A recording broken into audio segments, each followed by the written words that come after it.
वर्तमान में यदि देखा जाए तो शिक्षा को लेकर के खूब सरकार के द्वारा भी प्रचार प्रसार किया जाता है और लोगों को जागरूक करते हुए देखा जाता है।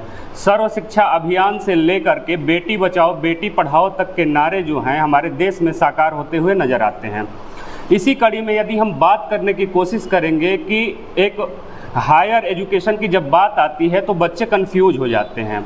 इन्हीं सब मुद्दों को लेकर के हमारे बीच हमारे स्टूडियो में जो अतिथि बैठी हैं वो किसी पहचान की हालांकि मोहताज नहीं है, लेकिन फिर भी उनका पहचान हम आपसे करा देते हैं कि विजडम एजुकेयर की डायरेक्टर रूबी सिंह जी हमारे स्टूडियो में उपस्थित हैं। मैम, सबसे पहले आपका बहुत बहुत स्वागत है हमारे स्टूडियो में। धन्यवाद सर। सबसे पहला प्रश्न तो आपसे ये होगा मैम कि आपने जब से इस चंदौली जैसे छोटे से नगर में इंस्टीट्यूट स्थापित किया तब से लेकर अब तक आपको कितनी कठिनाइयों का सामना करना पड़ा या कौन कौन सी सफलता आपने गेन किया? सबसे पहले बता दें कि जो लोकल यहाँ के लोग हैं वो एजुकेशन से थोड़ा दूर ही हैं। सभी की तो बात नहीं कर सकते, लेकिन यहाँ के जो लोकल लोग हैं वहाँ किसान से रिलेटेड ज़्यादा लोग हैं। तो कुछ गार्जियन को ये भी पता नहीं है कि इसके बाद क्या स्टेप लेना होता है। बच्चे ही अपना गार्जियनशिप दिखाते हैं, वही ज़्यादा गार्जियन को बताते हैं कि नहीं हमें ये करना है, हमें वहाँ जाना है, वहाँ जाना, सारा कुछ उनके ऊपर ही गार्जियन फोकस रहते हैं। पहली बात कि हम लोगों को ये चीज़ बताने में कि फाउंडेशन क्या है, प्री फाउंडेशन क्या है, टारगेट क्या है, इन सब चीज़ों को बताने में ही अभी तक 2 साल का टाइम चला गया है। मैंने अपना इंस्टीट्यूट खोला था 22 अगस्त 2021 में, मात्र 6 बच्चों से। उस समय से लेके अभी तक का सफ़र तो काफ़ी हार्ड, वो मुश्किल रहा है, लेकिन अब लग रहा है कि अब हम लोग अपनी बातों को बताने में सफल हो रहे हैं। मैंने पहले ही सवाल में पूछा था कि हायर एजुकेशन चूज करने के लिए बच्चों में एक देखा जाए तो वो तालमेल नहीं रहता, वो समझ नहीं होती है, बच्चे समझ नहीं पाते हैं कि कैसे हम किस एजुकेशन को चूज करें। जब बात करें यदि चंदौली को, तो चंदौली में अभी भी वैसे कॉलेजेस नहीं हैं जहाँ बीएससी की पढ़ाई होती हो। हाँ सर। बालिकाओं के लिए भी इकलौता एक बालिका इंटर कॉलेज है, वहाँ भी उसमें भी साइंस की फैकल्टी नहीं है। तो ऐसे समाज में कैसे आप खुद को स्थापित किए? सर, समय तो पहले तो एक सोच थी कि यहाँ पे कुछ अच्छा किया जाए, क्योंकि मैं भी बेसिकली चंदौली से ही हूँ। ये मेरा ननिहाल भी है, मेरा मायका भी है, जो भी है। यहाँ से शुरुआत करने का एक मेन मोटो भी था कि हम जो चीज़ हम लोगों को नहीं मिला है वो अब कुछ मिले बच्चियों को, ज़्यादातर बच्चियों को मिले। और अब लोग जागरूक भी हुए हैं, पहले की अपेक्षा अब इस समय जागरूक हैं गार्जियन। और कुछ लोग ऐसे होते हैं जिनको वो सही सिचुएशन का पता नहीं होता और वो मोल्ड होने लगते हैं। फिर वो सोचते हैं कि पहले 6 करें, 7 करें, 8 करें, फिर बोर्ड पास करें, फिर उसके बाद हम लोग कोई एक नया सेक्टर में सोचेंगे। इस तरह की भावनाएं हैं अभी गार्जियन में।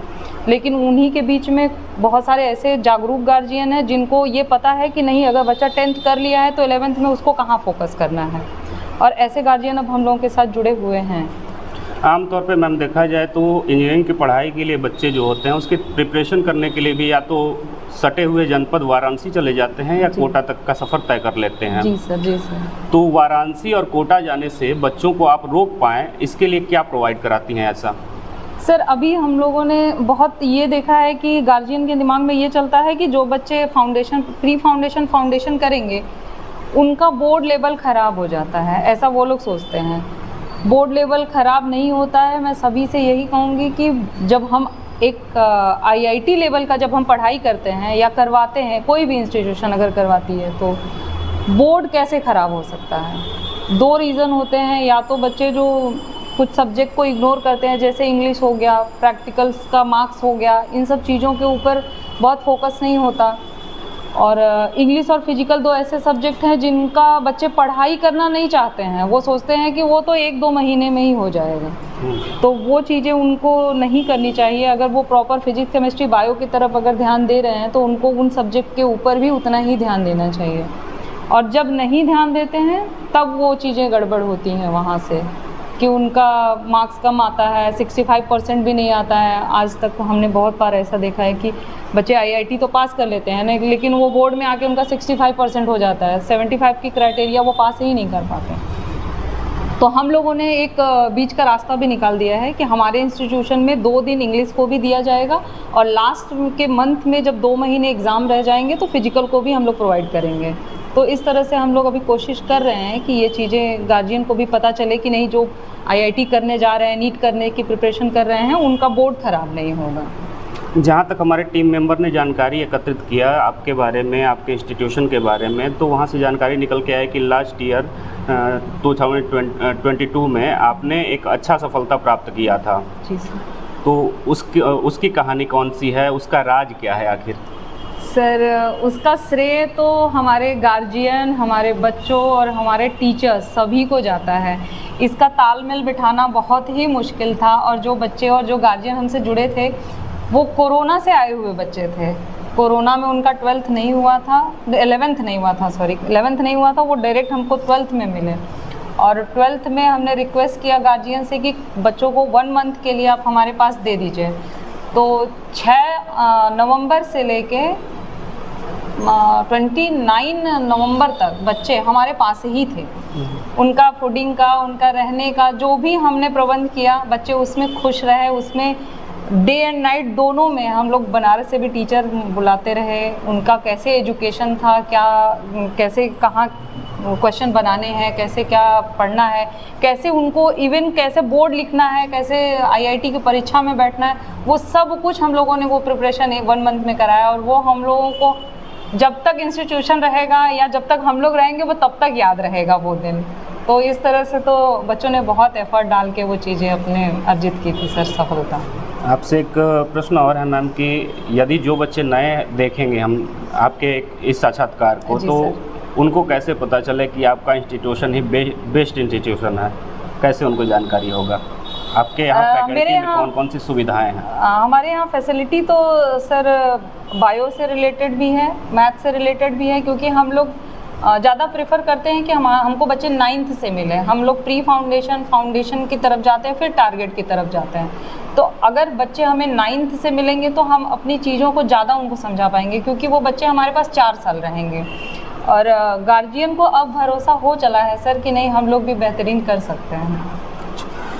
एक सबसे बड़ा सवाल जो समाज में लोगों के द्वारा कहा और सुना जाता है, एक हायर फैमिली के जो लोग होते हैं वो तो एजुकेशन के लिए प्रोवाइड कर देते हैं पैसा वगैरह सब कुछ, लेकिन एक मध्यम वर्गीय परिवार हो या इससे लोअर के लोग हों, उनके बच्चे यदि इस प्रकार की शिक्षा ग्रहण करना चाहते हैं तो आपके यहाँ उनके लिए कौन सी सुविधा है? पहली बात कि जो एकदम ऐसे बच्चे हैं जिनको अफोर्ड करना मुश्किल है, कि वो कुछ दे ही नहीं पाएंगे और उनके अंदर लगन है कि हम पढ़ेंगे और हम रिजल्ट देंगे, उन बच्चों को मैं फ्री ऑफ कॉस्ट बोलती हूँ कि आप आइए, हमसे जुड़िए, हमसे मिलिए, हमारे इंस्टीट्यूट का लाभ उठाइए।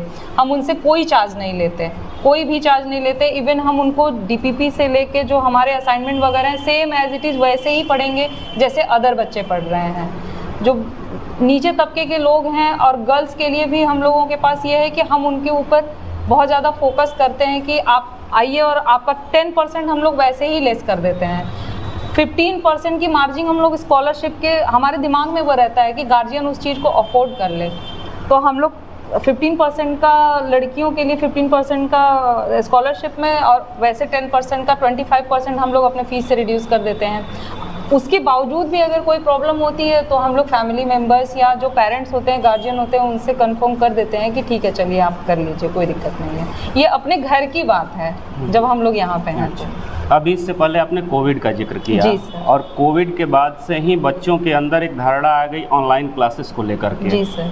और ज़्यादा से ज़्यादा फहरिस्त इसमें शामिल हो गए, ज़्यादा से ज़्यादा इंस्टीट्यूशन जो थे वो ऑफलाइन के साथ साथ ऑनलाइन कक्षाएं भी प्रोवाइड करा रहे हैं बच्चों को। आपके यहाँ कोई ऐसी सुविधा है क्या? नहीं सर, हम लोग अभी फ़िलहाल ऑनलाइन पे बिल्कुल तरह से डिपेंड नहीं है और होना भी नहीं चाहते हैं, क्योंकि वो जब की बात थी, एक सिचुएशन, एक दौर ऐसा आया जब हमारे पास कुछ ऑप्शन ही नहीं था, तो ले दे के एक बीच का रास्ता निकाला गया था। तो वो रास्ता अब क्लियर हो चुका है, अब कोविड नहीं है, भगवान न करे कि कभी आए भी। अब तो हम तो यही कहेंगे कि किसी भी बच्चे को फ़ोन से डिपेंड नहीं होना है, फ़ोन के ऊपर डिपेंड ही नहीं होना है। और ऑनलाइन सेक्टर, बहुत सारे बच्चे उस सेक्टर में जुड़ गए हैं कि ऑनलाइन बहुत सारे इंस्टीट्यूशन है जो ऑनलाइन चला रहे हैं। हम किसी एक का नाम नहीं लेना चाहेंगे, किसी का भी, पर हम उससे दूरी हैं। अभी भी आंसर क्लियर नहीं हुआ मैम, चूँकि ऑनलाइन क्लासेस और ऑफलाइन क्लासेस में एक ही टीचर जो हैं वो पढ़ाते होंगे, सर, जो ऑफलाइन क्लासेस में होता होगा वही ऑनलाइन क्लासेस में, डिफरेंस ऐसा क्या है इसमें? डिफरेंस होता है सर। डिफरेंस ये होता है कि उसमें बच्चा क्रॉस क्वेश्चन नहीं कर पाता है आपसे।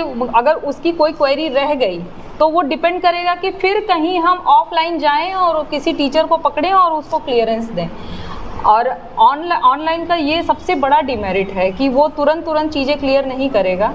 ऑनलाइन में वही चीज़ें हैं जो रिकॉर्डेड रहती हैं, रिकॉर्डेड चलती हैं, और वो एक ना एक जगह पे वो द एंड होती हैं, और उसके अलावा ऑफलाइन ही जाना बेहतर है।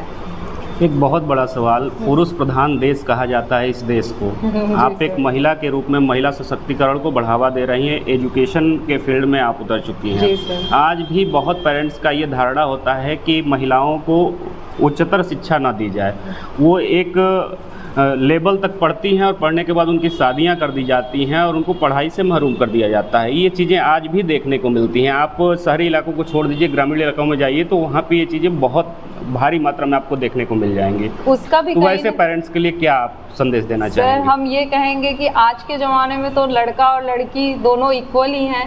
अब गार्जियन को तो हम यही कहेंगे, या जो पेरेंट्स, अब के जो पेरेंट्स हैं उनको ये कहेंगे कि लड़कियों और लड़कों में कोई भेदभाव ना करें, दोनों को इक्वल शिक्षा दें, जैसा उनको रहना है वैसे रखें, फिर आगे देखा जाएगा कि दोनों का किस किस लेवल में जाते हैं। इसी कड़ी में यदि आपसे बात करें, आगे आने वाले समय में आपको अपने इंस्टीट्यूशन को लेकर के आपने क्या प्लानिंग तैयार किया है, क्या और बेस्ट लेके आएंगे ताकि बच्चे आपके पास ही आएँ, कहीं दूर दराज इनको जाने के लिए सोचना ना पड़े? सर, यहाँ पे ओपन करने का एक मेन मुद्दा ये भी है कि यहाँ पे कोई ऐसी फैकल्टी अभी और फैसिलिटी अभी पे है नहीं कि जो बच्चों को इस तरह से यहाँ पे होल्ड करे। बच्चे कोटा जाते हैं बड़े शहर में, या बनारस जाते हैं, बनारस और कोटा में डाइवर्जन के बहुत सारे साधन हैं। यहाँ किसान के पास लिमिटेड चीज़ें हैं, उनमें अगर बच्चों को उच्चतर शिक्षा अगर मिल जाएगा तो बच्चे बाहर क्यों जाएंगे? अपने ही गार्जियन के बीच में रह के उसी शिक्षा को, सेम चीज़ों को, वही अगर एजुकेशनल सेक्टर में आप बनारस जाएंगे तो आपको अदर इंस्टीट्यूशन में बहुत सारा पेमेंट देना पड़ेगा। आपके बच्चे का कोई भी खाने का, पीने का, रहने का गार्जियनशिप नहीं रहेगी। तो यहाँ अगर हम लोग लोकल में वही चीज़ दे रहे हैं और बच्चे यहाँ पे अगर सही चीज़ों को पा रहे हैं, तो हमें नहीं लगता कि बच्चों को यहाँ से बाहर मूव करना चाहिए। और हम कोशिश भी करेंगे आने वाले दिनों में कि यहाँ पे ही सब कुछ प्रोवाइड करा दिया जाए। अच्छा, एक बड़ा सवाल यह भी होता है, जैसे बच्चे एडमिशन लेने जाते हैं तो इंस्टीट्यूशन के चकाचौंध या सारी चीज़ों को देख करके, वहाँ के व्यवस्थाओं को देख करके कंफ्यूज हो जाते हैं। बाद में उनको पता चलता है कि नहीं, ये इंस्टीट्यूट हमारे लिए बेहतर नहीं था। इसका रीज़न ये होता है कि वहाँ फैकल्टी में पढ़ाने वाले शिक्षक जो होते हैं, टीचर जो होते हैं, वो भी शायद वो प्रोवाइड नहीं करा पाते हैं बच्चों को जो ज़रूरत होती है। बिल्कुल सर, बिल्कुल। तो आप इसको कैसे मैनेज करती हैं? पहली बात कि हमारा अभी तक तो बहुत न्यू है, ये तीसरा ही सेशन है, तो हमारे पास बहुत बल्क में बच्चे नहीं हैं। हमारे पास उतने ही बच्चे हैं जिस पे हम इंडिविजुअल एक एक बच्चे को टच कर सकते हैं। और वैसे भी यहाँ से थोड़ा लगाव ज़्यादा है, यहाँ के लोगों से लगाव ज़्यादा है, तो हम चाहते हैं कि हर एक बच्चे हमारे टच में रहें। तो अदर्स के लिए हम कुछ नहीं कहना चाहेंगे, वो उनका अपना लुकआउट होगा, ये हमारा अपना है। तो हम अपने आप को कितना बेहतर कर सकते हैं वो मेरी जिम्मेदारी। क्या आने वाले समय में मान के चला जाए कि आप अपने ब्रांचेज भी बढ़ाएंगी? या बिल्कुल बढ़ाएंगे सर, बिल्कुल बढ़ाएंगे। जो नए स्टूडेंट आपको देख रहे होंगे उनके लिए क्या संदेश है? एक आखिरी प्रश्न। नए स्टूडेंट के लिए हम यही बोलना चाहेंगे कि एक बार आएँ, हमारे डेमो क्लासेस लें, और डेमो क्लासेस तक तो ठीक है, एक हमारा स्कॉलरशिप एंट्रेंस टेस्ट तक दे के उसके बाद देखा जाएगा कि आपको जो अच्छा लगे वो आप करिए। बहुत बहुत धन्यवाद मैम, आपने अपना कीमती समय हमारे स्टूडियो में दिया